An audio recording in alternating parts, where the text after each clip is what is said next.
I ain't even gonna lie to y'all, bro. This right here, rear turbo inlet, as you can see, is fully seated, 2-inch tubing to stock turbo. I'm gonna tell y'all right now, I don't wish this upon my very worst enemy. But since I'm here, I will tell y'all how I got it to work. So let me I guess get started.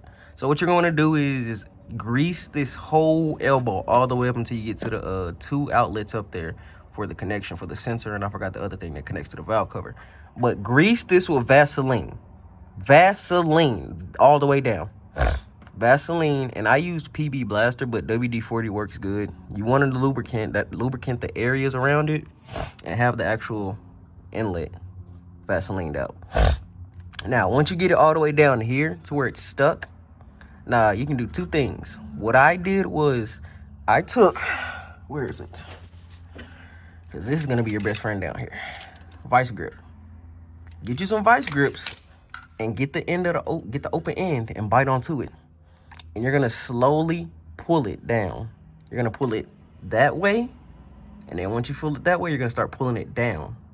Now, it's going to get stuck on a few things, but you need to be patient and just work your way through. It took me 2 hours, cut hand and everything, to get this thing through here. But once you do, it's going to come right here. You're going to have to go up top as well to start feeding it down a little more as well. As you start coming up over here and it gets stuck, go back up top and start pushing it back down. Push it down, and you'll start feeling it slide down here. So, and then another tip is once you get it all the way down here to the lip of the turbo, it's going to get stuck right here. Go back up top and push down, and I promise you it'll go right in there. It'll seat right in there. But that's my thing about these inlets, bro. This has been hell. Make sure you have oh, also one big step that'll help you. Where is it at? Shoot, where is it at, y'all? Oh man.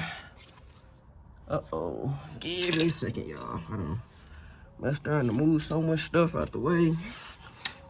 Oh man. Where is it at? Y'all, I found it. So you're gonna have this bracket right here on the bell housing in the way. Take these 2 bolts out. It's gonna be 2 bolts. These 2 are E18, and you are gonna have to get you an E18 socket. Let's see. Whatever. E18 socket. And once you put it out the way, put the bell housing bolts back in, and you're good to go. Oh man. She's in. Just gotta connect everything now, but she's in. Rear inlet, front inlet. I'm actually gonna either put the radiator fan back in and make like a zip tie hold so it doesn't mess with the belt right here at all. Like it'll just sit right here flush. Or actually, or make a guard. We'll see, but the rear inlet's definitely in, y'all. Stay tuned.